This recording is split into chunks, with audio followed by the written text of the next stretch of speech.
కలువని చంద్రుని ఎందుకు కలిపాడు, ఆ కలయిక కలగా ఎందుకు మార్చాడు,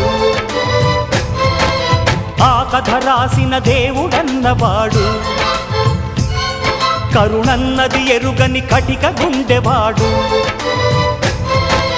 నా కథలో ఆ దేవుడు ఎంతటి దయ చూపించాడు, అడగక ముందే ఇంతటి పెన్నిధి నాకందించాడు.